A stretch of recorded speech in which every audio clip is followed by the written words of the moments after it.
Hello, hello, hello, hello, hello. Welcome, everybody, to Chew the Flat live podcast. And we have a really, really special guest today, Professor Phil Bell. We will bring him on very, very shortly indeed.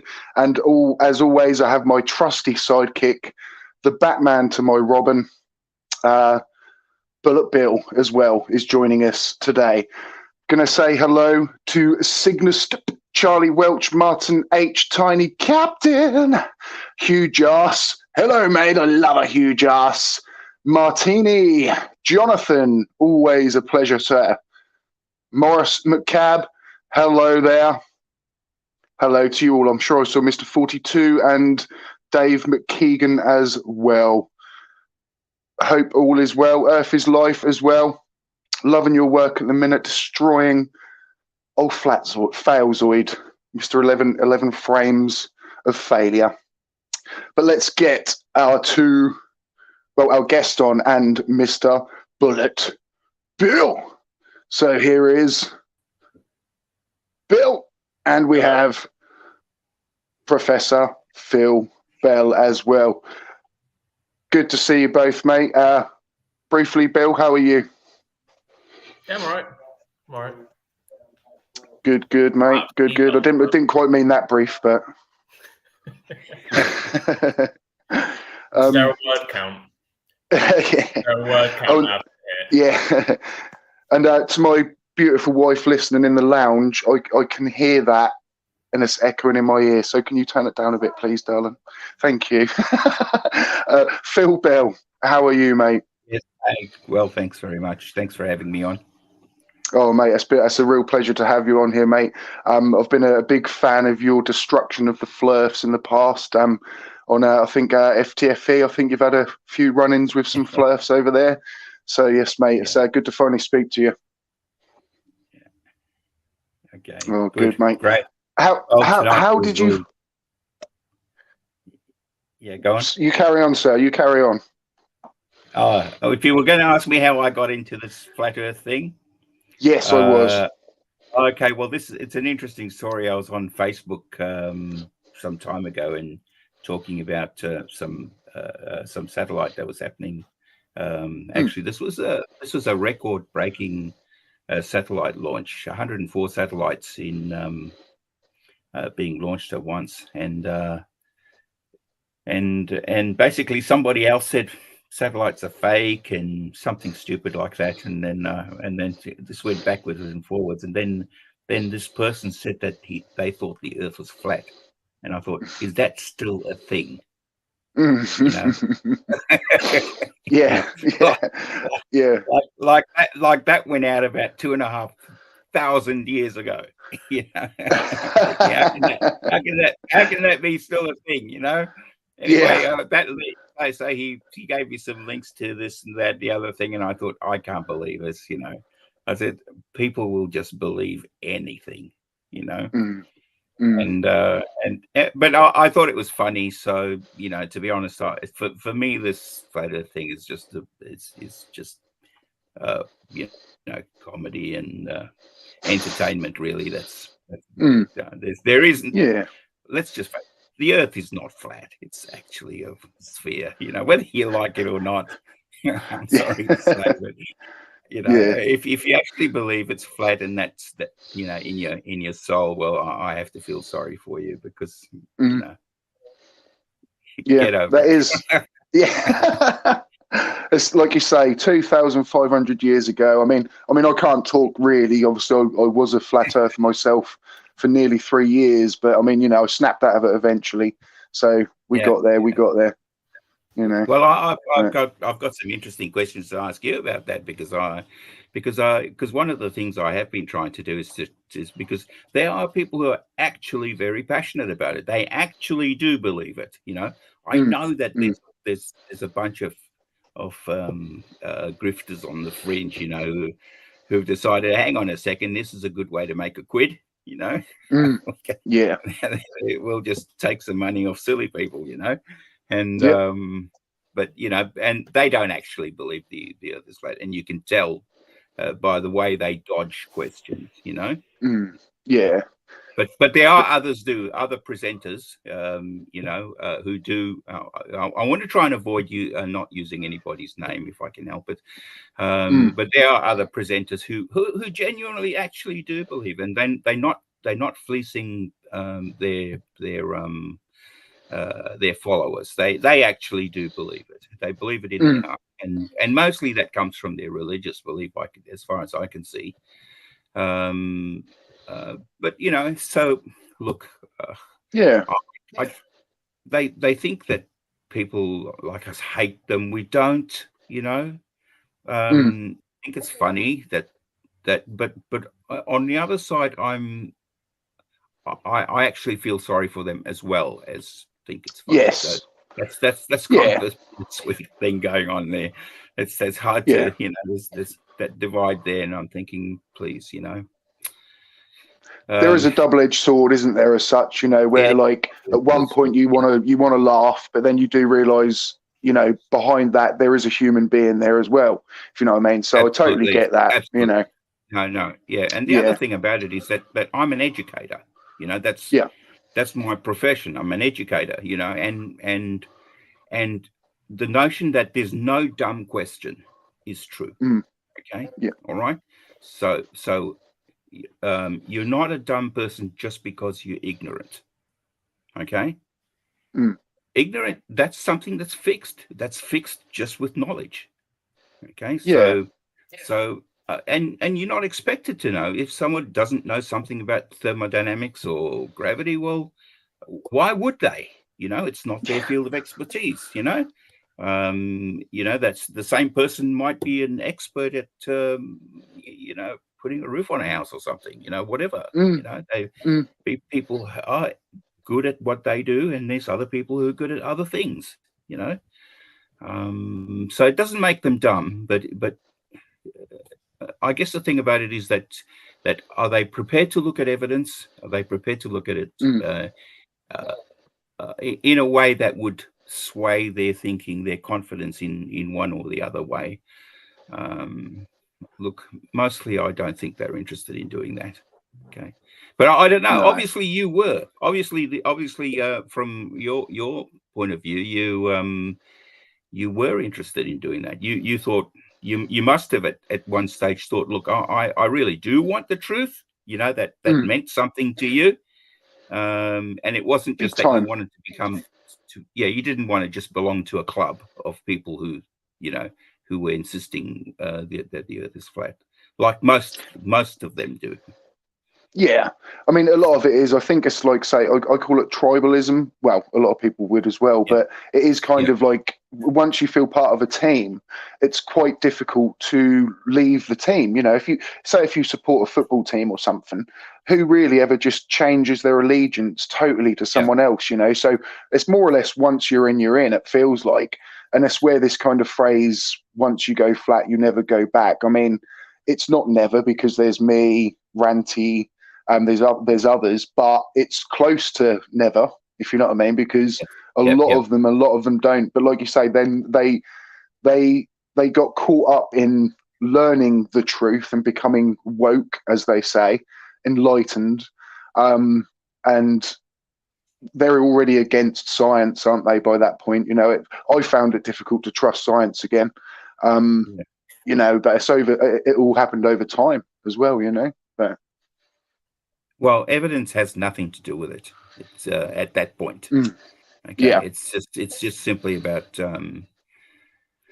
just trying to tell yourself, you're really just conning yourself. You're really just talking yourself into it. Because I mean, if you look at the evidence, objectively, you can see that it can't be right. Anyway, so what I'll do today, you go ahead and you do your news thing, and what we'll do later on is we'll look at just a couple of misconceptions that flat earthers have, and if there are any people who are sort of on the on the precipice, if you like, teetering away on the fence, teetering on the edge. Maybe this might just sway them on it. At least just let them think and just say, come on, just face up to it. All right, you're not in this because of evidence. You're in this because you want to be in the club. Yes, that is it. Okay. Yeah, and like Which you is say, okay. it is this. Yeah, it is okay, and it's catching people. Actually, it's easier to catch them before they jump, if you know what I mean. Because once they have jumped, you know, they're They become committed. gravity's taken over, you know. But yeah, we'll gravity's a thing. yeah. We'll talk about Classic. gravity for sure. We'll get to that soon. So we've got 37 people here right now. Absolutely amazing. If you could hit that like button, that would be absolutely brilliant.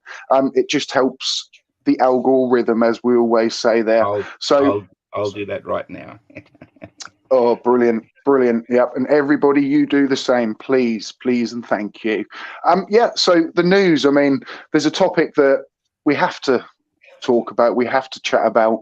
And Bill, what is that topic? Okay, so it is the conflict in Palestine. So I am going to do my best to give a brief rundown of how this conflict got to where it is. I'm by no means an expert, but I think it's worth talking about. So it started in October 7th, I believe. So in Israel, Israel is a majority Jewish country, but there is an area in the north of Israel called Palestine that is majority Muslim, and it is run by a group called Hamas that most countries consider a terrorist organization. So in October the 7th, Hamas committed this really outrageous, horrible attack on Israel, where they just killed a bunch of innocent people and took hostages. And you know, in no way was this anything. This wasn't a military operation or anything like that. They just killed a bunch of people. It's really horrible stuff. I really can't emphasize that enough. Then, in response to this, the Israeli government started this huge campaign of bombardment in Palestine, blew up tons of buildings, communities, just went in all guns blazing, because they want to stop Hamas, basically, which is all well and good, but a lot of civilians have died in that process. There's been a lot of innocent lives lost. Which, and as many people have pointed out, now that attack by Hamas, that wasn't okay. I mean, my God, it wasn't okay. But you know, killing innocent civilians in Gaza, I mean, that's not okay as well.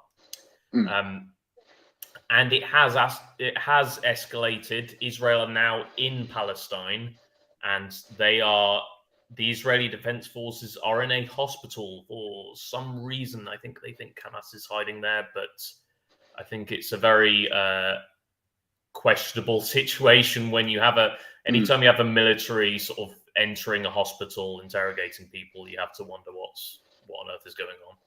So yeah, I personally think that much more needs to be done to protect civilian lives in Palestine. And you can go after Hamas and still achieve that goal, is what I personally think. Yeah. It is. I mean, it's like you say, it's a very difficult subject to talk about, isn't it? And without sounding like you're trying to side with someone, and and still, try and stay diplomatic about it. Because I'm glad, you have really, obviously taken note of what's going on and things. I've, heard brief things, but not enough at the moment to be able to sort of confidently share my opinion, if you know what I mean. So, thank you for that, Bill, mate. And what was it as well with Keir Starmer? Apparently, he's lost a bit of confidence. Some of his. Yeah. So in the UK, so our current government is very much supporting Israel, which is fine. Not everybody's for that, for obvious reasons. But Keir Starmer, the leader of the Labour Party, is also taking a very pro-Israel view on this, because some people are calling for a ceasefire. So obviously a ceasefire is where both sides stop fighting, ideally, and that gives organizations like the UN and other charities a chance to get in and actually help civilians. It's got nothing to do with the war or anything like that. So they just help people that have been displaced, that are dying. Yeah. And then after the ceasefire is over, then obviously can continue fighting. But Israel don't want to do that, and Keir Starmer doesn't think there should be a ceasefire either. But some of his MPs are saying are disagreeing with that quite a lot, and in fact, some of his front benchers have actually resigned from the front bench to oppose that. So yeah, UK politicians are pretty divided. I think a lot of people are quite divided at the moment. Yeah, but yeah, it's pretty. It is. I mean, hairy issue.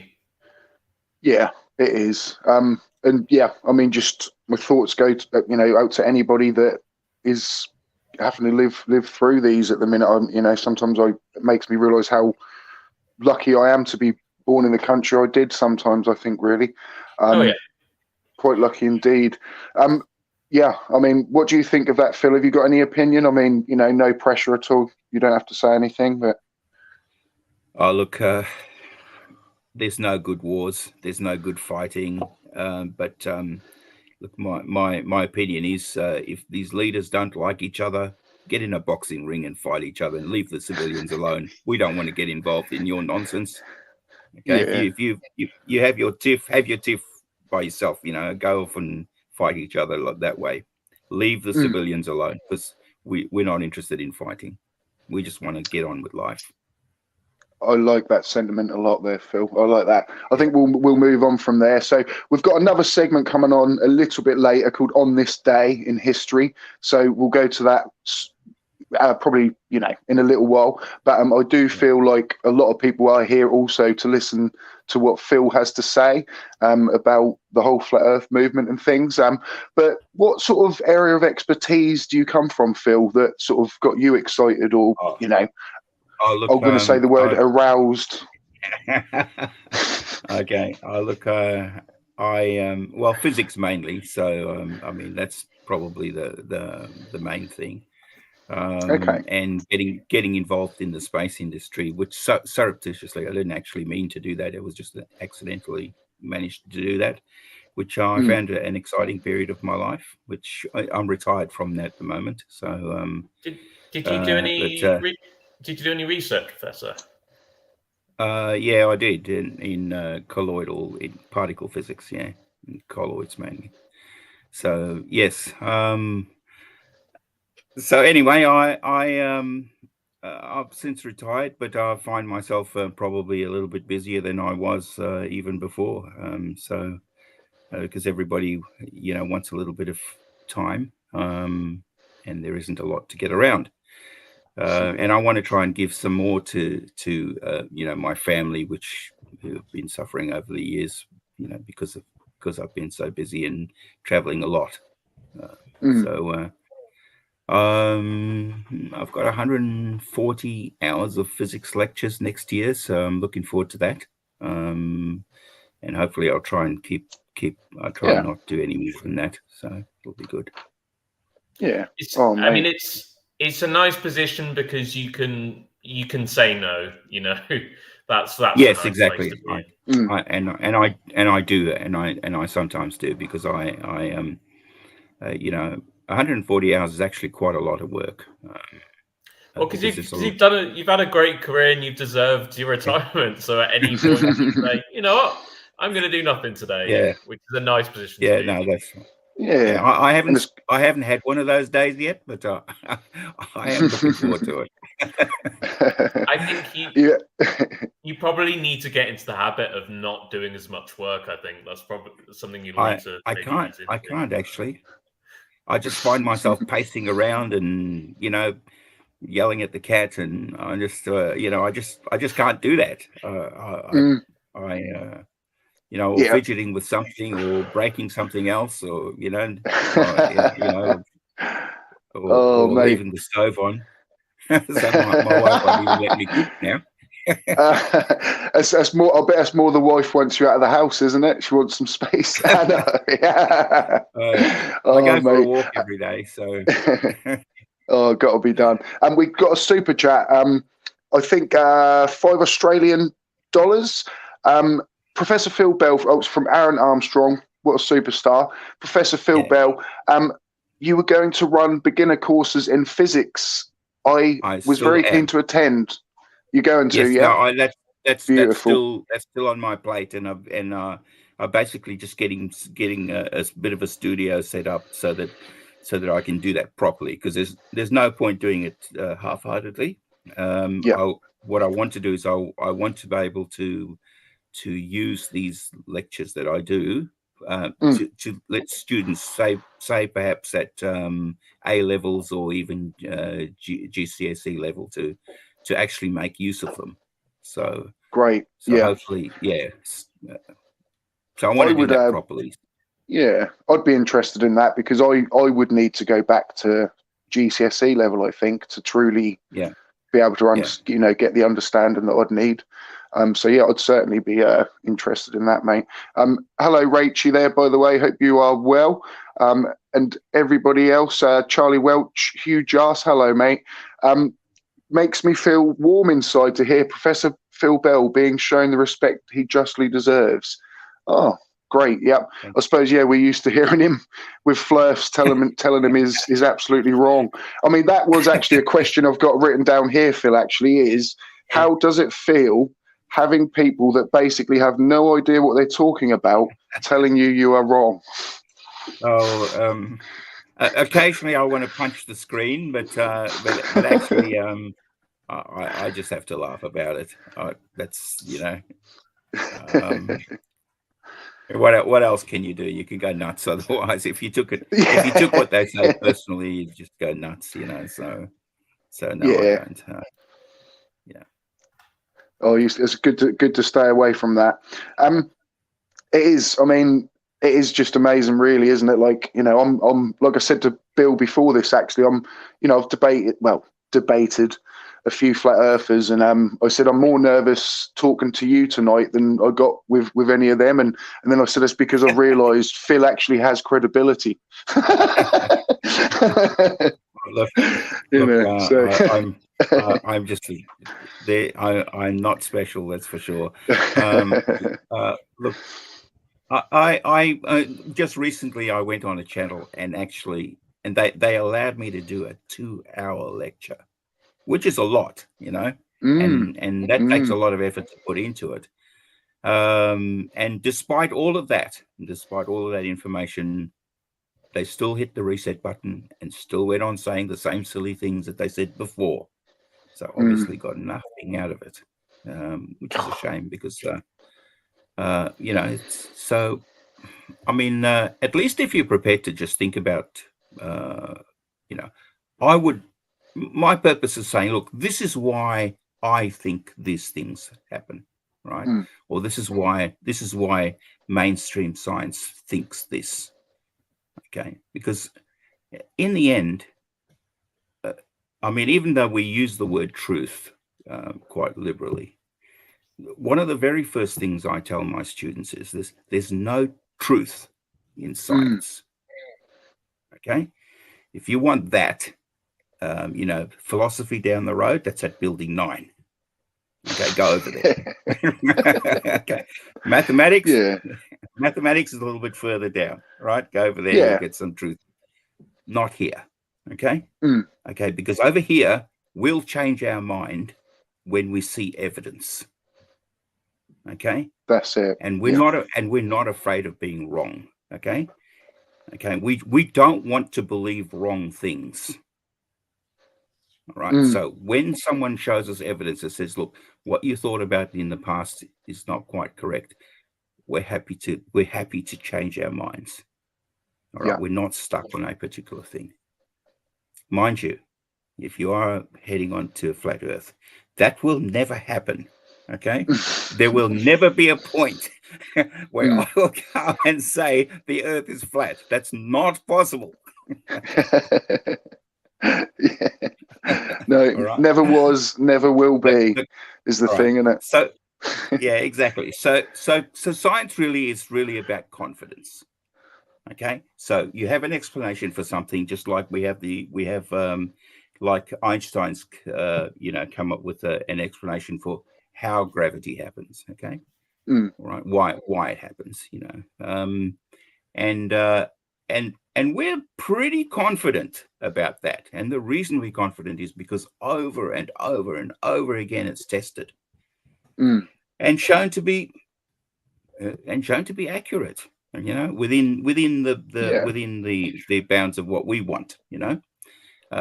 And Newton before that was accurate for a particular purpose.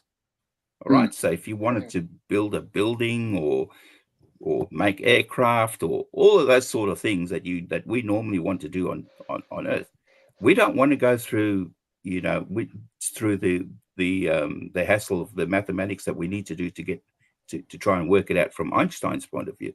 So Newton's, it works well because that's the kind of precision that we want, that we're looking for. So and it works. And of course they're equal to each other. Well, one is just more precise, that's all. It doesn't make any of them wrong. Okay. Oh, okay. I suppose like say one's right, but one's even more right. If you know what I mean? Yeah, it's kind of. I mean,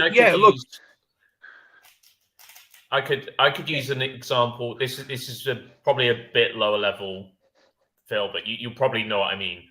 So for young kids, the first thing we teach about in sort of chemistry is phases of matter, so solids, liquids, and gases. And you talk about everything as particles, and they're all the same. They are just these round particles. And is that how solids, liquids, and gases are? Well, not really, but there's a reason why we teach it that way first. You teach that simplified model first. And once you've got the grip of, oh, I see, so the particles closer together, further apart, blah, blah, blah, then you can move on to, right, okay, well, some of those particles are atoms and molecules, and we can talk about what they are. So it's all, they're all building off each other, but that doesn't mean they're necessarily wrong. No, you're quite right. And looking at things from a different point of view, or describing it different, doesn't make it wrong. You're quite right. That's a good way to teach. In chunks like that, because it's a bit like me trying to teach you calculus without having ever taught you algebra. That would just be ridiculous. So I mean, it's like that. So we teach you, well, this is how numbers work. This is how algebra works. And guess what? When you let's say, for instance, we've got we have to describe the area of a rectangle. Okay. Well, just length times width. That was pretty easy, and you learn how to do that in primary school. What if one of those sides of that particular object was curved? Now tell me what the area is. Okay, that's quite a whole different thing. What if it's not a circle? If it was a circle, we can kind of work that out. But what if it's not? What if it's just some strange shape, which is what life is? Okay, it's not all of these beautiful geometric things. All right, it's it's some strange, and I have to work out what is the area of that. Okay, well, calculus does that. Okay. By the way, this is the amazing thing about calculus. This is extreme. If you know enough about mathematics, and this is, then you know how difficult the concept of calculus is, right? And putting it all together, double, triple derivatives and things like that. You know who actually invented all of this? Our friend Newton. Okay. I was going to say Newton. And he was just in his 20s. Oh my God! That's how amazing that man was. Absolutely amazing. Certainly one of my heroes of science. Definitely. Yeah. Oh, Oh God, that is just like you say. I mean, that's just mind blowing. I mean, maths is probably one of my weakest subjects, I would say. So, even the word calculus, like I get hairs come up on my hands, So, but I think that's what led me to flat Earth, though, and a lot of flat earthers. It's pretty stereotypical. And I'm putting them in a box, but I would go as far as to say that most flat earthers aren't very highly educated past GCSE, I would say. And it is categorizing, but I'm not myself. So when you hear these things about, you see the equations of Einstein, and then someone just goes, that's a load of bollocks. Like, you just go, oh, is it? Okay, lovely. Yeah, he was wrong. Do you know what I mean? Like, and then I say, like, and I always say flat Earth is the easy way out. Basically, it's the I check out. Do you know what I mean? Like, I quit learning. I don't want to learn anymore. I just want to sit here and say I'm right, you're wrong. And that's basically what it is. But then the thing is as well, though. I mean, like calculus, for example. Yeah, calculus is complicated. It is, but then you could say, like, I could say, okay, I'm in a car going 40 miles per hour. How much would I've traveled in an hour? You'd be able to say, oh, well, 40. That's not that hard. Say, okay, how far would I traveled in 2 miles? And say, oh, well, 80. And so, yeah, that's very simple, but calculus builds on that kind of stuff. So I think from someone that's learned like some quite complicated things before, the thing is that they are complicated, but the funny thing I tend to notice about it is it's always less complicated than you think it is. Because before you know it, you look at it and be like, oh, that's so complicated. But you can work it out. And once you work it out, well, it's not. Yeah, I agree with that. But look, it does take a bit of some grey matter to be able to work it out in the first place. So look, you don't get there without a struggle. You don't get there. It takes effort and commitment to be able to figure it out. Okay. And when you do get there, you say, wow, that wasn't that hard. It's like, for instance, integration. We're trying to work out what the area of that figure I was telling you about before. And in the end, calculus really is just about how would you work that out? You could estimate that, couldn't you? But if you cut it into small blocks, right, and then count the blocks, so that the smaller the blocks are, the more accurate you're going to be.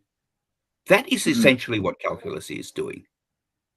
Okay, it's turning it into an infinite amount of blocks, and then counting them, and say, well, okay, now I can work out. I can get as accurate as possible. You can never get perfect.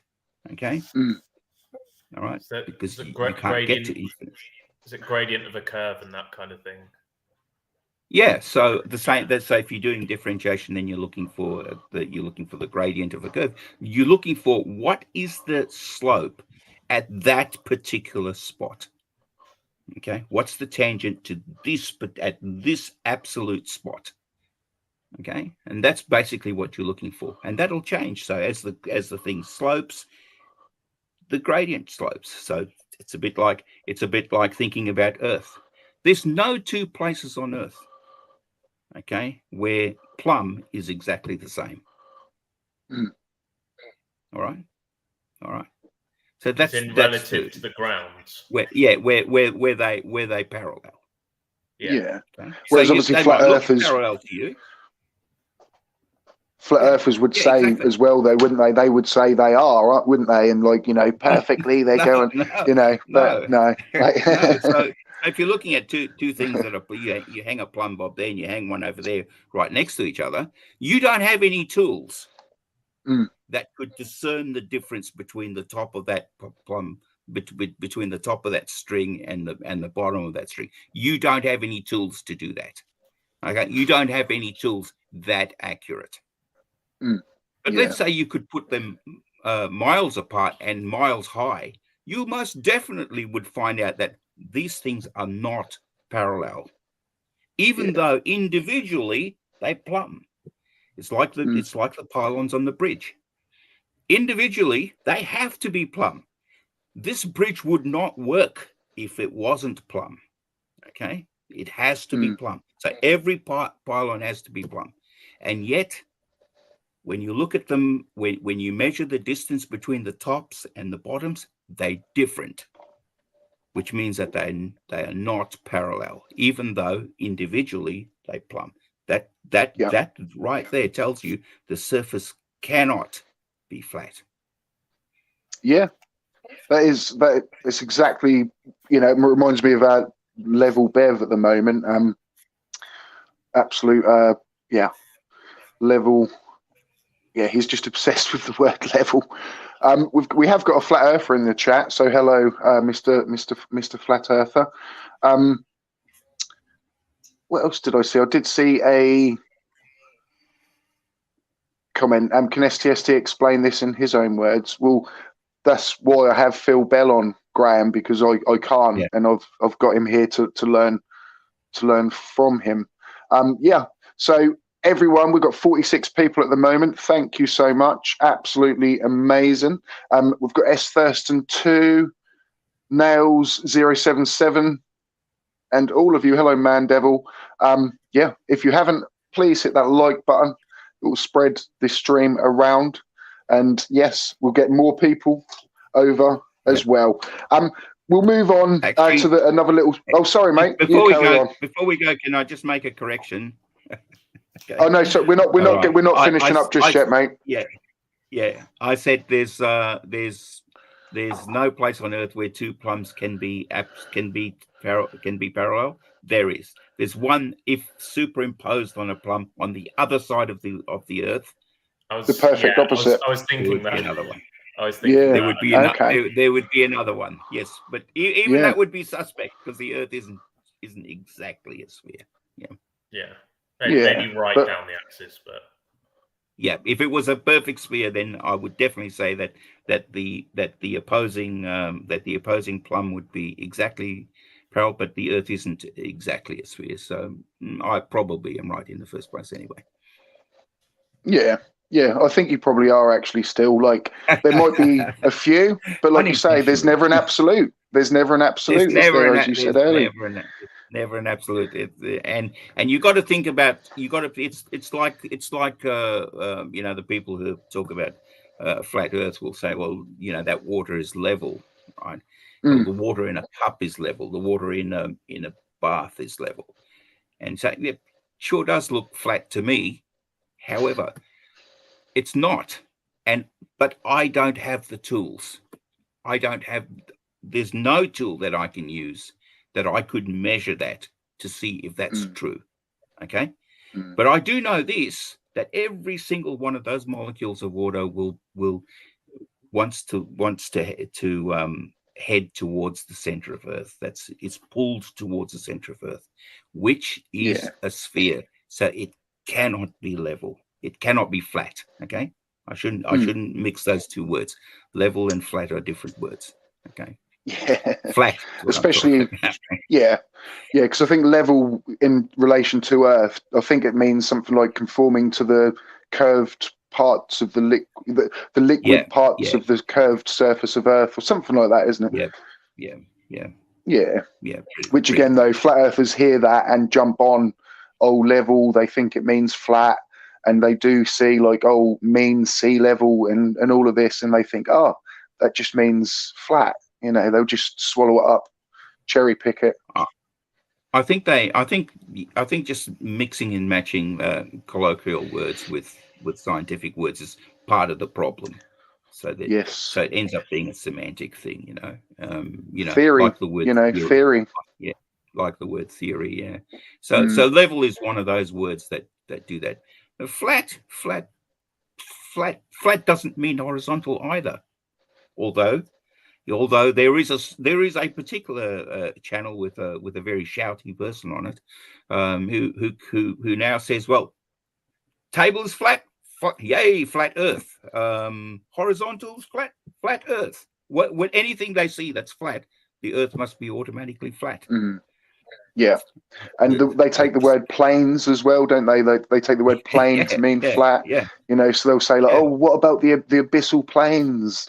They've been measured as flat. It's like, no, they haven't. Yeah. Like, I even checked. Like, they curve just the same as Earth does. You know. Well, yeah. I mean, but let's say, for instance, you know, I was teaching some kids how to measure, how to estimate the height of a building. You know, well, we can use an inclinometer to get the angle of elevation. And we can measure the distance to the building, which you can pace it out or measure it accurately if you want. And that's enough information for us to be able to figure out what the height of the building is. Because you've got two angles and a side. That's trigonometry. Yeah, exactly. So just because I'm measuring it flat from where I'm standing to the building doesn't mean the whole rest of the 25,000 miles of Earth is flat. It just means that little bit's flat.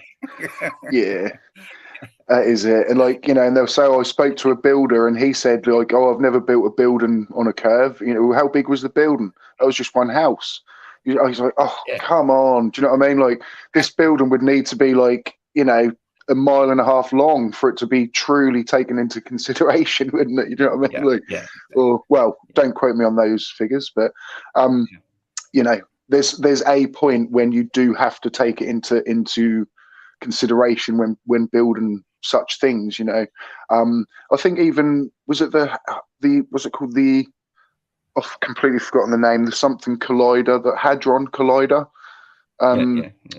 You know, I think that obviously had to have the curvature of Earth taken into account, because that thing had to be very precise, didn't it? You know, the measurements and. I think you're thinking of something else. It's LIGO. Oh, am I? Yes. Oh, LIGO. Yes. LIGO. That's it. Sorry. Yep. I am. I am thinking of LIGO. It doesn't matter. It's okay. It's all right. We still have to do that for many things. Actually, we're very lucky in Australia. Actually, we're very close to where I live. We have one of those particle accelerators, which is awesome. And they. I love this. Sorry, from Debatable D, the hard-on collider. That sounds like something a bit different there. Oh, stay out of that club. We'll stay out of that one. I'm just going to move on to another little segment, Phil, that we usually do every week. It's going to be quite a random but interesting one, I think. But have you still got more time to stay with us, mate? Yeah, no. I wanted to go through a couple of things with you because I wanted this to be a teaching moment as well. So you go ahead and do that. Come back to me, and then I'll go through this. Just a couple of little things that I want to show the flat earthers. Please stop saying this. Okay. Lovely, mate. Yeah, I look forward to it. That's what I'm here for, is to learn and admit that I do need to learn. So, but on this day, 16th of November, 1925, the American Association for the Advancement of Atheism was created. And it's quite an interesting thing. I do ask you actually after this podcast to look into it more, because there's just some amazing things, really. I'm looking at the Wikipedia at the moment. But one thing that really stood out is in the Soviet Union in the time, their sort of atheist department, there was a government project looking into hybridizing humans and apes by means of artificial insemination. And I just found that rather an amazing thing, really. And it just made me think, do either of you two think that actually has ever been tried? Have we ever tried to hybridize ourselves with other creatures? I don't think that would work. I'd be curious to find out where you got that. I don't think that would work at all ever. Because the thing is with hybridization. I'm not saying they did. I'm not saying they did. There was talk of a trial, and they were trying to raise money. I'm not saying that they did it. No. But what I'm saying is, do you think anyone ever has actually tried to hybridize humans? I'm curious where the idea came from. Aside from, I don't know, maybe a couple of stoners thinking they're geniuses. Yeah. But no, yeah. I think the only thing hybridization can happen, but I think you need a pretty similar species, and even then, it will either not work, or if it does work, you'll end up with something that's not viable. So, for example, mules are infertile, so you can breed a horse with a donkey, but then the mule won't be able to reproduce. So it doesn't work, even though you produced a hybrid. I get you. Yeah. So okay. I just thought it was rather interesting, but yeah. I mean, I don't know the relation. Obviously, I'm not putting the words like atheism and leads to this sort of stuff, because the guy that created that association, he did then end up publishing like really racist papers and sort of really left rather disgraced and things. So I'm not sure that association is doing very well anymore. But yeah, I just found it incredible actually, just to think that was even thought about, because I'd personally never thought that would even cross anyone's mind. Let alone actual scientists. But yeah, I think it may well have just been hearsay or something like that. We will never know. But I think actually these are not real conspiracies, because that's not really much of a conspiracy, is it? But maybe that's Bigfoot. No, I'm only joking. It's like the hybridization of humans and ape. But no. Speaking of hybridization of humans and apes, do you want to hear about this fool of the day? Sorry, mate. What was that? Sorry, I cut out. You cut out for a second. Speaking of the hybridization of human and apes, do you want to hear about my fool of the day? Yes, I would, mate. What is your fool of the day? Human ape hybrid. I was just forcing a segue. Go for it. Yeah, so I don't tell you what these are. I don't tell Mr. Truth what these are each week. So I'll just leave you hanging. I'll be curious to see if we've got any fans for this particular individual in the chat. I suppose we will find out. So I'm going to share my screen. Right. Let's see. Share my entire screen. And if you could add that. Yeah. There we go. My friend. Right. It's this guy. Elon Musk. Elon Musk is my fool of the day. Okay. Yeah. So the reason why you might be asking, why is this guy a fool? So I think this guy years ago he was hailed as a billionaire, technical genius. Was the CEO of Tesla for quite a long time. Founded SpaceX and all this stuff, and had all these amazing ideas of futuristic things. The problem is not many of those ideas actually came to fruition. And he's shown himself up to be not as intelligent as he said he was when he bought Twitter. And well, that's just been a complete disaster. I heard a good meme about this. Sorry to cut in, but someone said when he was designing rockets, I didn't know anything about rockets, so I thought he was a genius. When he was designing electric cars, I didn't know anything about electric cars, but now he's talking about something that I know. I've realised that actually he's not as smart as he thinks he is. Oh yeah. Huge cult following though. I think. Probably undeservedly so. I think it's one of these things where if you've got enough money and enough charisma, that people will just go along with what you say and be like, "Oh, look at this guy." I think. Yeah, I said. Yeah, go on. I said recently. Sorry, mate. I said recently. Actually, he's to me turning into a bit of like a Bond villain, if you know what I mean, or like a Marvel villain, probably near a Marvel.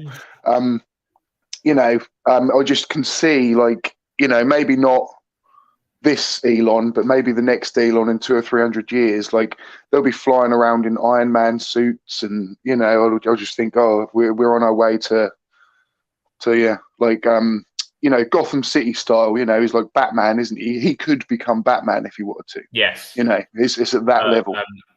But if he has the tech, so here's the thing: he came up with one of the things. I've got a clip for us today as well. So one of the things he's been developing is Tesla's new Cybertruck, which is Tesla's version of a pickup truck, all electric. It looks bizarre. If you wonder what, I'm going to show a clip in a second. If you want to know why it looks like that, I don't know. I think it's because Elon said, like, oh, I want things to look futuristic. But he claims that the glass is like super toughened and bulletproof or something. So yeah, let's just watch this little demo. Yeah. That worked out for him. Just a quick for Graham there. Don't ask STST. He doesn't know much about anything. Not a lot, mate, but I probably know more than you because you're a flat earther. But I'll leave that there. Right, Elon.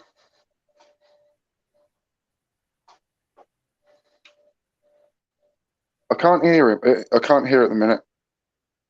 Hi. Am I not sharing the audio? No, we can't hear anything, mate. No. Okay, I'm not sure why, but yeah, that's just someone smashing straight through it. A typical example of what he looks yeah, and just someone that overpromises and underdelivers, and I think he's fooled too many people with thinking he's like this technical genius and things like that.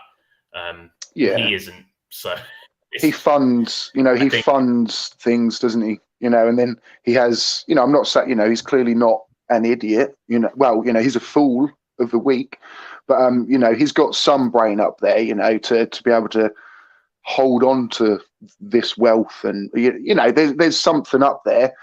But when it comes to the expertise of actually the design and, these rockets that are going up into space, like, I highly doubt he had anything to do with any of the, the calculus or the equations or the engineering or anything like that. No. And I think it's just it's an example of, people will look at someone that rich and say, oh, well, if he's got that rich, then he must be a genius and things like that. And actually, well, yeah, you can get a lot of rich if you found a company and things like that. But you could also be rich just because of where your position happens to be, your family are, things like that. So yeah, just I would say take it with a pinch of salt. Take anything Elon Musk says with a very substantial pinch of salt, is what I would say. Yeah, I mean, just to be the devil's advocate. Oh, you go, Phil.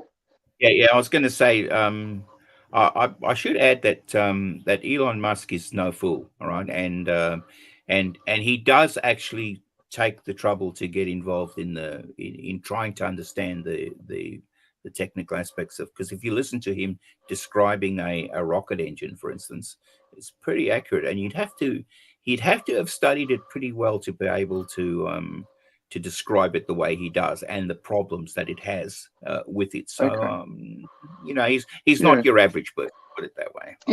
I mean, one thing I was going to say was I think I don't know who it was, but these aren't my words.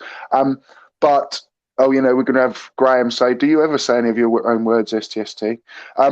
But with the rockets and such, like, kind of like the advancements that are happening. I think it was Tim Peake actually that said this, been on the ISS, astronaut, NASA. But he said the advancements that Elon has made will bring actual space travel cheaper, and so he's making a lot of advancements privately, whereas NASA may not be going down that path, but they will work together and they will pass technologies, and so I think, like, taking Elon out of it, maybe what SpaceX does, I do really love, if you know what I mean, for the advancement of sort of space travel. Yeah. Remember, they have different agendas. SpaceX is a private company that in the end they're trying to make money. That's what it is.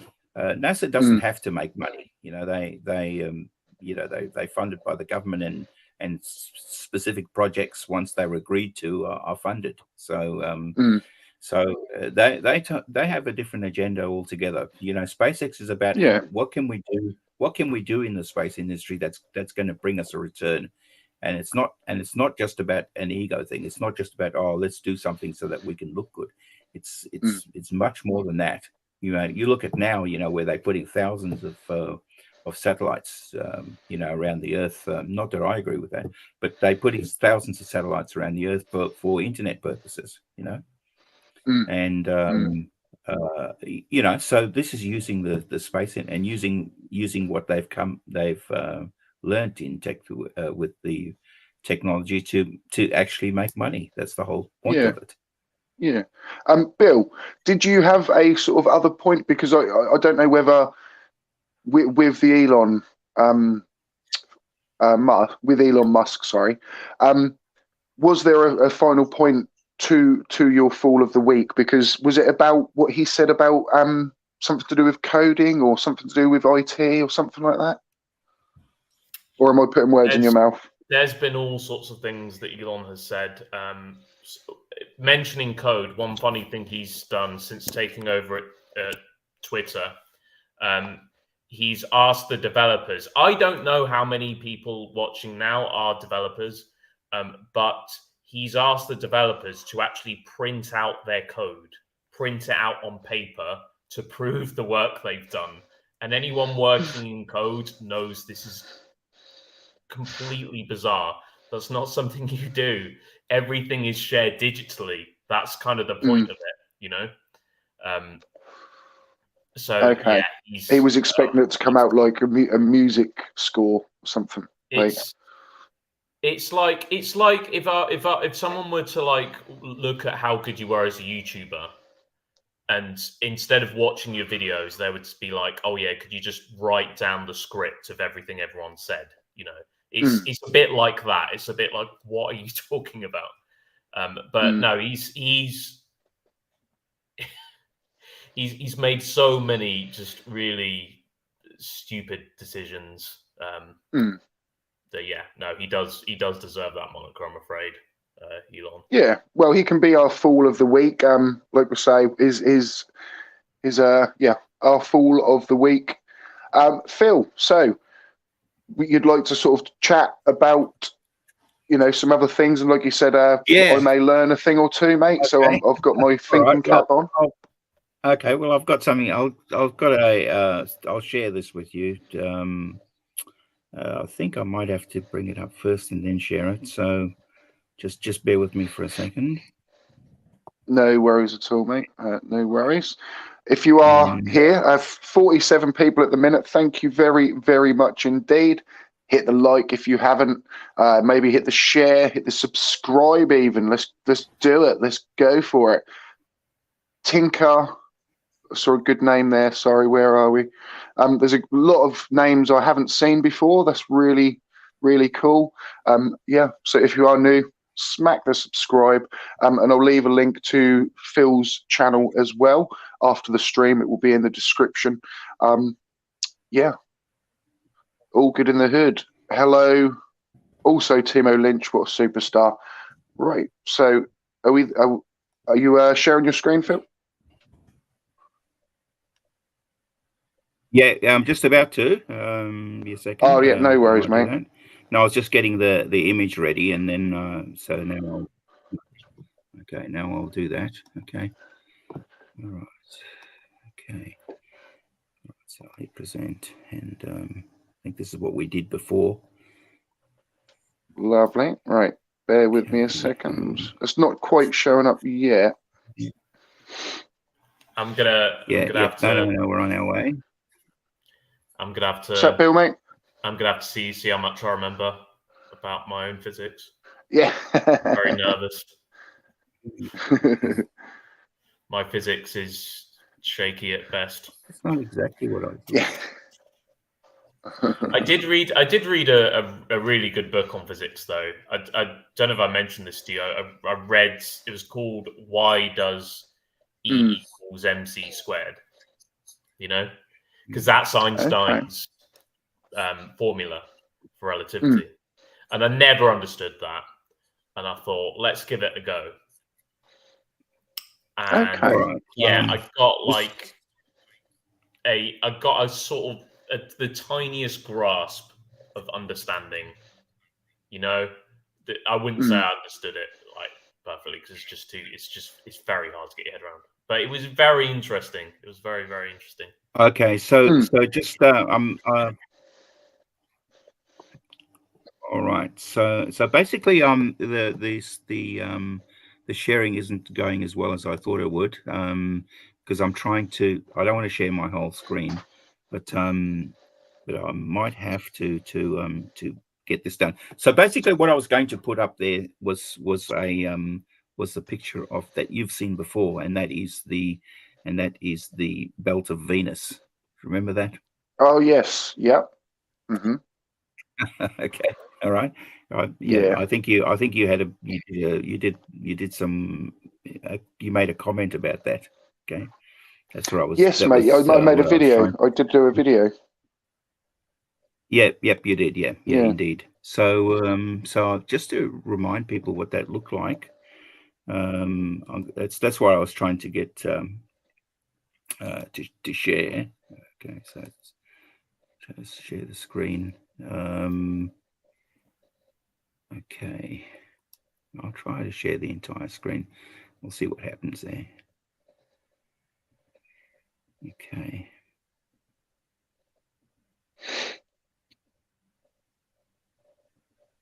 Nothing's showing at the minute. Okay, oh, yeah, there we go. You can probably see my whole screen now. Yeah. Hey, yeah. There we go. Okay.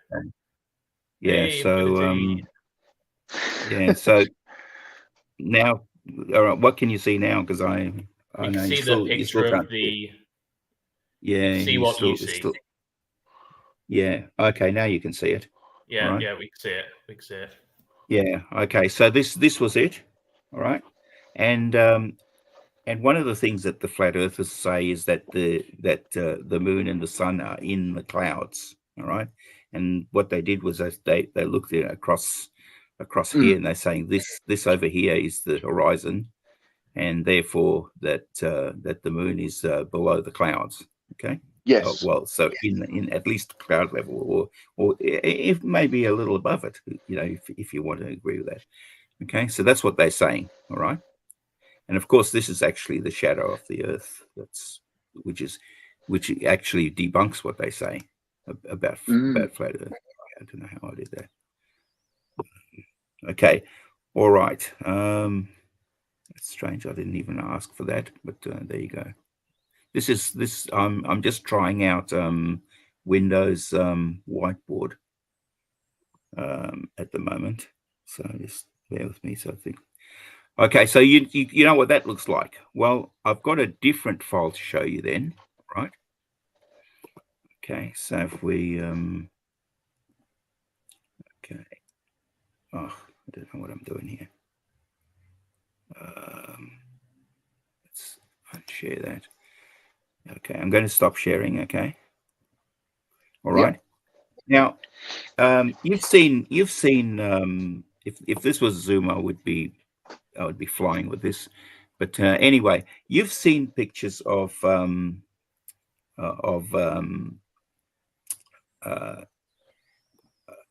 altitude balloons. Okay. Taken from high altitude balloons. You've seen them, and you can see that some of them you can actually see the sun, and way below that is the Earth. So what do they think? The sun just jumps up and down? It made me laugh when people started sharing that, because it just opens up so many other cans of worms, doesn't it? You know, if you suddenly claim, well, yeah, the moon is just above the clouds or just in the clouds, but then why aren't you sending a drone up there? Do you know what I mean? Like, you could literally just like You know, send a rocket, fire guns at it. Like, you know, well, you know, don't no, I take that last one back. But you know, if they really thought it was that low, like, come on, like, you know, it opens up so much that actually they then just have to overlook that. Cherry picking. Yeah, exactly. Yeah. Right. Okay. All right. So yes. Yeah.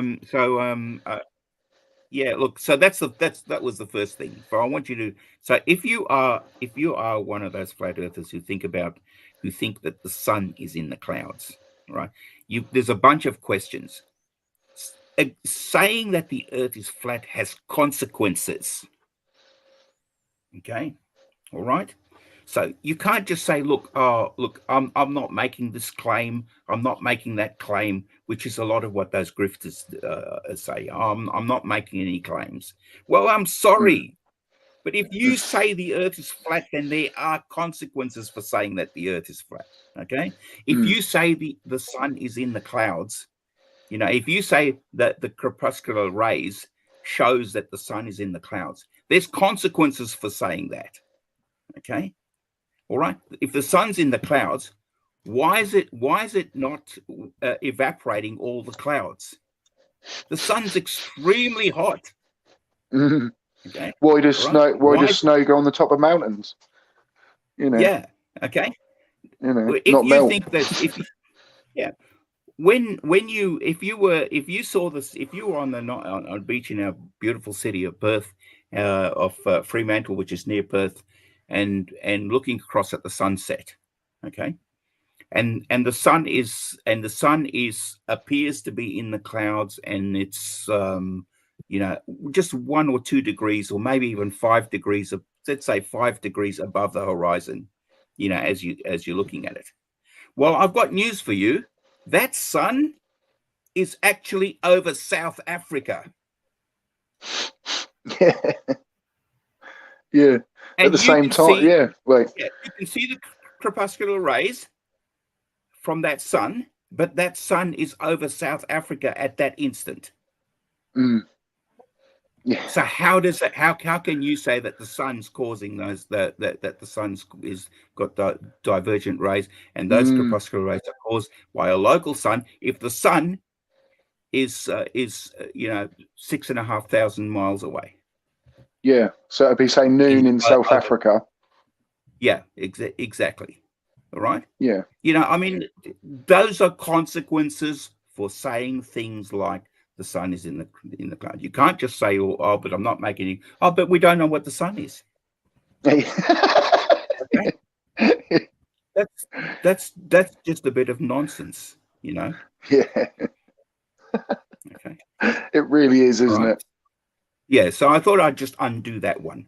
So can you please, flat earthers, stop saying the sun's in the clouds? All right, because that's absurd.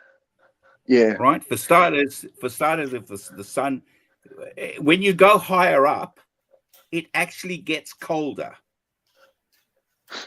All right. So if you're in an aeroplane that's above the clouds, you're talking about minus 51 degrees C. Yeah. All right. The sun is bloody hot. You want to come over here in Australia and find out how hot the sun can get, right? You know, in the summertime, it can get to 50 degrees, right? Okay. The sun is bloody hot. Okay.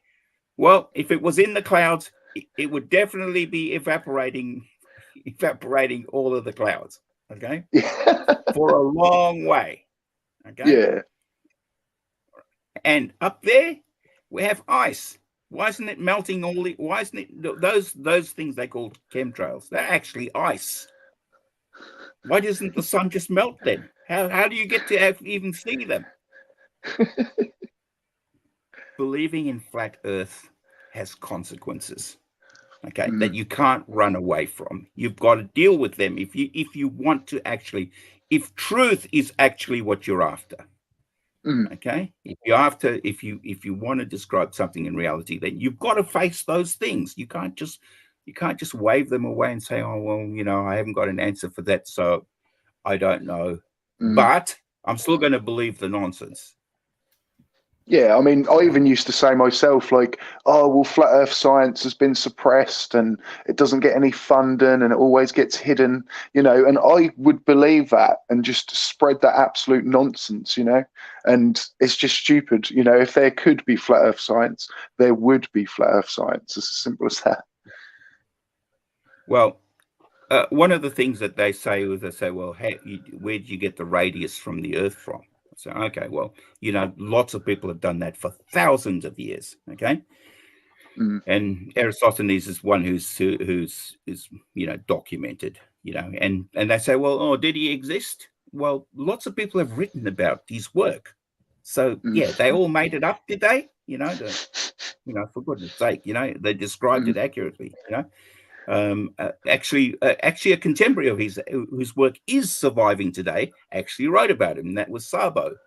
Okay, so this business about, oh, we don't know if he, as if that matters anyway, because anybody can repeat what he did. Okay, as if it matters whether he exists or not. Well, certainly the methodology can be repeated, right? And saying, well, okay, well, it matches if you only use the well and one stick, you know, 50 miles away, or was it 500 miles? Was it 50 miles or something? Okay, I can't remember. No, 500 miles. And if you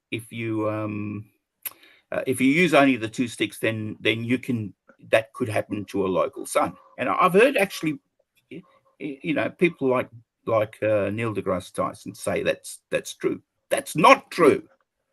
Is it not? Okay. Oh, I think I've said that. Yeah. Okay. No, that's not true. Okay. Let me tell you how it's not true. Why is that? Okay. Because if you actually did the calculations on that, the sun at that point would be 3,958 miles high. Okay. So we can calculate the height of the sun from that, using those figures, using that 7.2 degrees that the shadow was. So now we know the height of the sun. Okay, good. Let's take that height, now that we know that the height of the sun, and we go to any beach where the sun is only is say half a degree off the horizon, and we know that the sun is 3,958 miles high. Well, guess how far away that sun has to be? 346,000 miles away. Wow. For that to be true. Jesus. So it's complete nonsense. All right. So this idea that they're equal is complete nonsense. It's the only way, like, yeah. I mean, they just, yeah. I'm amazed by that. I have said that so many times that when flat earthers go, oh no, you know, two sticks, it still doesn't disprove flat earth. And I've gone, oh no, that's why you use three or more. So, okay. Thank you for that, mate. Because there are consequences for saying so. We can now do the mathematics and we can see, well, how high would that sun be for it to be for that to be true? If we take what you said, it's local, well, good. I can tell you exactly how high it's going to be. Right? 3,958 miles. Okay, great. If that's the height of the sun, let's take that to a beach where it's only where it's only a half a degree off the horizon. Now tell me how far is it now? Does that match the Earth? Okay, no, that the sun is just over there in South Africa. That's not 346,000 miles away. That's incredible. I just my mind is actually blown by that, mate. Okay, I mean, it's what you say has consequences if you make a claim like the Earth is flat. Okay, that's just a fact. You know, another one they use is they say, well, things can't go into space because you know, you there's a barrier there, or they say, gas will always fill the a vacuum. Okay. Yeah. So you can't have pressure and a vacuum together. Okay. Yeah. Well, first of all, there's never a claim that that's of that. It's a gradient. In other words, it just gets less and less and less and less indefinitely the higher you go. All right. There isn't a point at where it just suddenly stops. There aren't two systems. Okay. There's a certain flat earther who likes to say that there's two systems. Right. There's not two systems. All right. It's just one. It just starts at a certain pressure and just gets less and less the higher you go. Well, is there evidence for this? Sure. Remember that balloon I was speaking about before? Well, we can see, you know, that black area there that you can see? Why is it black? It's black because there are very, very few particles. It's practically a vacuum. Okay, that's why it's black. Because if there was air in that area, it would be blue, just like the blue bit that's next to the Earth. Okay, that's blue. That's next to the Earth. That's because the blue wavelengths scatter more in the atmosphere. Well, it becomes black because there's no atmosphere, or practically no atmosphere at that point. You know, where you see the sun, right? There's practically no atmosphere, all that. I don't see any barrier there. Why isn't all of that blue stuff not rushing off to fill the black area? So that's a nonsense. You're saying that, oh, well, there's obviously something stopping it. So as a prominent flat earther says, well, that's gas behavior. Well, really? Okay. We'll call it gas behavior if you like. It's still not happening, though, is it? You can call it whatever you like. Gas behavior is a good word. All right. Call it gas behavior. It's still not happening. It's not rushing up there, is it? So obviously it doesn't like the idea of thermodynamics, does it? What I always laugh is, I always say to flat earthers now is, why do you need a container where there is no air? Do you know what I mean? Because like, you know, we know that they can't even deny the pressure gradient, so they claim there needs to be containment, but there's nothing up there to even contain. You know what I mean? So it's kind of like, you know, there doesn't need to be this hard barrier, does it? You know, it just, you know. Yeah. Why is it that, you know, say well, why is it that that not more than 99% of the atmosphere is less than 30 kilometers?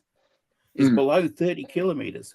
Most of our atmosphere is just only rises to about 30 kilometers. The rest of it's very, very little. You know, if you keep going, there's very little after that. That's that black area. All right. Why doesn't it go up there? Why? What's stopping it from rising further? You know, what's stopping it? Well, gravity is the reason that it doesn't do that. Okay. There isn't enough energy. There isn't enough energy in those particles up there to overcome the gravity. Okay, gravity plays the principal part. They've reached an equilibrium up there where gravity and their buoyant force, they're equal. Okay, so they don't go any further. So most of them don't go any. But of course, there are some that do have enough energy to keep going, and we lose them. So we lose about 90 tons of the atmosphere every day. Yeah. Okay, that gets lost because some of them will have enough energy to go, but mostly they don't. Mostly they don't get any further than that, and most of them don't even get that high. Okay, they just hang around where we are. You know, thankfully. All right. Yeah. I just got to bring up a guy, Adam Super Chats, Mikey Jones. Thanks for the money, mate. But he's sort of basically alluding to sort of trying to get hold of private information of Phil Bell, and saying like, go to this bio or something like that. But I think, you know, what it is with when people present themselves online is everyone's within their rights to offer as much information or as little as they want. And I don't know. I just don't see where you're even trying to get with that. It's just a bit silly, but thank you for giving me money. Yeah, Phil. Yeah, look. As soon as you, if they can't, they what they want to do is attack you personally. If they can't attack what you say. All right, that's a very common trait with people. So anyway, now the other thing I wanted to touch on was gravity. So one of the things that I've heard flat earthers say, well, the word using those words, gravity causes gravity. Okay, all right, and we have prominent people say like, we don't know what gravity actually is. Okay, all right, that again comes down to a confidence level, right? We're pretty confident that general relativity has got a pretty good handle on it. However, I'm not saying that it might be wrong, okay, or it might need some tweaking for it to be completely correct. Okay. Yeah. All right. It might need some extra work, just like Newton's stuff needed some extra work to make that right, and that's why Einstein did it. Although Newton and Einstein were asking different questions. Okay, Newton was all about what can this thing do for us. Okay, Einstein's question was, how the hell did it happen in the first place? Okay, that's the two questions that they were, and when they come together, they're talking about the same thing. Yeah. Now, what's this for that? Well, have a look at Einstein's field equations. G is in it. Okay, big G is in this equation. Where did big G come from? That comes from Newton's work. Yeah. Okay, all right. That's the gravitational constant. Okay, and yet there it is in Einstein's field equation. So don't tell me that they don't have an equivalence. They're using the same constant. Okay. Now that's the thing, yeah. Like one built from another. I suppose. Yeah. So do you think? This is a random question, but would Einstein have done what he did without Newton? Look, in the end, Einstein. Look, I put it this way: probably not as quickly as he did it. Yeah. Okay. So he would have had to start all the way from the beginning. You remember, Newton had to actually create the calculus in order to solve his many problems that he had with his work on universal gravitation. So there was a lot of work gone into all of that, which Einstein would have done. And Einstein wasn't brilliant at maths, by the way. So he got a lot of his maths done by other people, which is not uncommon. Okay. Yeah. Okay. All right. So we look at gravity and we say, well, okay, things that are according in Einstein's model, we say that things that have mass create a gravitational field around them. What do we mean by this gravitational field? Well, Einstein would say, well, that's the bending of space-time. Okay, that's that gravitational field. So everything with mass has this gravitational field around it, and anything that comes close to this thing that's got mass is going to be affected by this mass.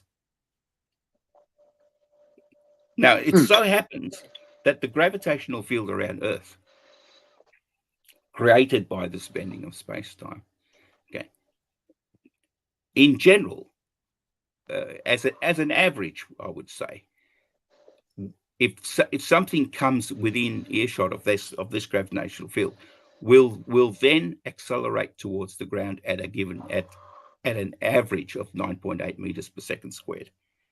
It'll accelerate towards it. Okay. So these are two different things. It just so happens that the gravitational field strength is the same as the acceleration. Well, they're different things. the gravitational field strength is something in that we would describe it as in newtons.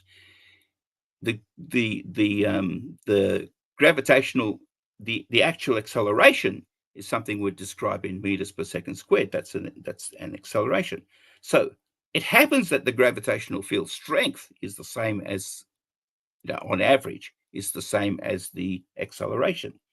So they are different things. Okay, so one of the things that the flat earthers will say, well, if something's accelerating, it should have a force. Well, there is such a thing as an emergent force. Okay, in other words, it's not a force caused by something pushing it or pulling at it. Okay, it's the fact that it's moving through it's moving through some fabric that's bent, that's causing this thing to accelerate. Yeah. And the force is trying to stop it from accelerating. Okay, so that's the force that's required to stop it that we're talking about. Okay, so we can either talk about the force that's required to stop it or the force that's required to produce it when we're talking about something that's accelerating. Okay, it's an emergent force because it's an emergent acceleration because it's in the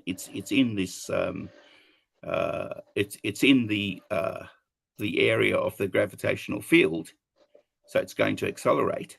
That doesn't mean that something pushed it or pulled it. Okay, in order for that to happen. Okay, all right. But you sure hell is going to need a force to stop it.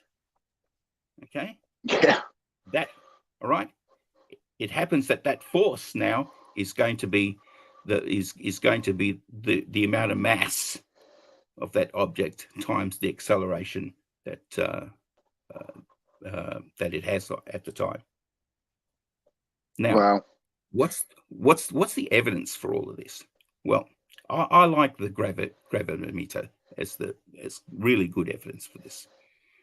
Right. We take this instrument, and this instrument, there's minerals below the ground, and this instrument will tell us, sometimes kilometers below the ground, will tell us what's below the ground. I'd like to see how density and buoyancy does that. Yeah. Okay. I heard a certain flat earther say it was vibrations that it was reading. It was like, oh my God. That's a bit like, that's a bit like saying, the people who invented these things, they don't know how it works. Yeah. They've gone through all this research, years and years and years, trying to put these things together to make them work, to make them precise, because these things can measure up to 15 decimal places, all of this stuff, and they don't know how it works. Yeah. It's the same as, well, can you please, flat earthers, can you please call Garmin or TomTom, who make the receivers for satellites, for GPS, just call one of them and ask them, please tell us where the signals come from. Do they come from a local tower or do they come from a satellite? I mean, you make them, you ought to know. Yeah. How about we call Starlink or Optus or one of those people who own these satellites and ask them, can you please tell us a bit about this? Are they all going to lie to you?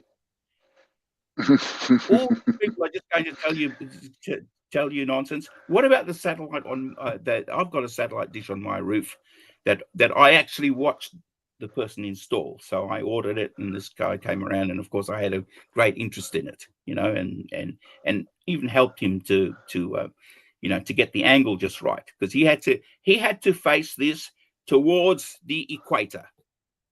All right. So it's very predictable, because all we have to do is look at what our GPS location is. Okay, and then that's the angle at which he's got to point it to the equator, right? So why is my dish pointing to the equator, for goodness sake? Right now, you got to think about this and think, well, all right, is it pointing at a tower? A tower would have to be 175 miles tall for it to be pointing at a tower. What tower is 175 miles tall? So true. It can't So be pointing true. at a tower. You know, how can it be pointing at a tower 175 miles? Oh, there's no tower 175 miles tall in Melbourne, right? Okay. All right. So it's just nonsense, you know. Now, Yeah. again, saying something has consequences. You've got to think about, well, what are the other things that I've got to look at in order to be confident about what I'm saying? Okay, that's what you've got to look at and say, well, okay, well, that's kind of nonsense. That dish, if I believe in satellites or not, that dish is not pointing to something on the ground. No, and they obviously will think that, but I mean, you could just trek it out, couldn't you? Where is this dish pointing? Am I gonna, you'd have to see a line of dishes, wouldn't you? Like, yeah, you do, and everybody who's got dishes points to the equator. I no suppose on matter a where flat you Earth, are. actually, yeah, but on a flat Earth, maybe I suppose you would only need, you wouldn't even need a lot of height, would you, in a way, because the Earth would be flat, wouldn't it? So you wouldn't have to have it pointing up into the sky. Well, the other thing about it is they say, well, they're balloons. So my satellite dish is going to be pointing to a balloon above the equator. How far above the equator must that balloon have to be? All right. Yeah. Let's think about that. Okay. Well, we know that at best a balloon could make it to 30 to 40 kilometers. Right. At best, it could make it to 40 kilometers. Right, before it would explode. It would have to be one hell of a huge balloon to be different. All right. Yeah. Okay. Well, if that's all it can do, if I'm pointing something at say 37 degrees, and it's got to get to the equator, it's going to be a lot more than 40 kilometers high before it gets there, above the equator. Okay. It's a lot. Yeah. Right. It'd be a tall pylon, wouldn't it? It'd be a very tall pylon. It would be a very tall or an amazing balloon. By the way, this amazing balloon that's up there that my dish is pointing to hasn't shifted. Not even I've not put a spanner to this thing to shift it. Not 1 millimeter. Okay, in the 12 years that it's been up there. All right, not a bit. So this balloon's never shifted. Really? And you the consequences again. It's the consequences of believing that. It's the consequences exactly. Yep. That's what. Phil, mate. I'm gonna round it up in a sort of about 3 or 4 minutes, mate. Good. I got to go. I have to go. So I just thought I'd just share with you a couple of things. All right. Mate, honestly, it was brilliant. That's been, yeah, you're always welcome back, mate. Always welcome back. Yeah, guest of the channel, guest of the podcast, Professor Phil Bell. Right. I will go. Yeah. Thank you very much for having me. Okay. Thank you so much, mate. Yeah, it's been a pleasure. Speak to you soon, hopefully, buddy. Okay. Bye-bye. See you later, mate. Bye-bye. Bill, what do you think of that? Yeah, all good. Yeah, lovely little stream.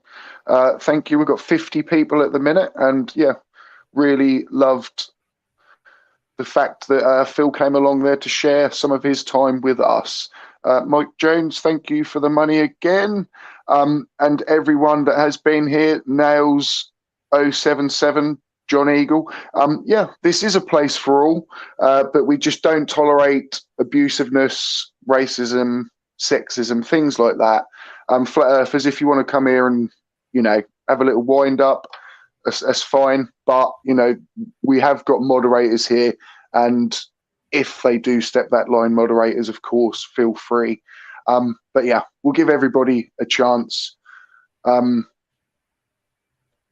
Huge R says he counts as 40 of those people. So yeah, we've got 8 people in the chat in realisticness.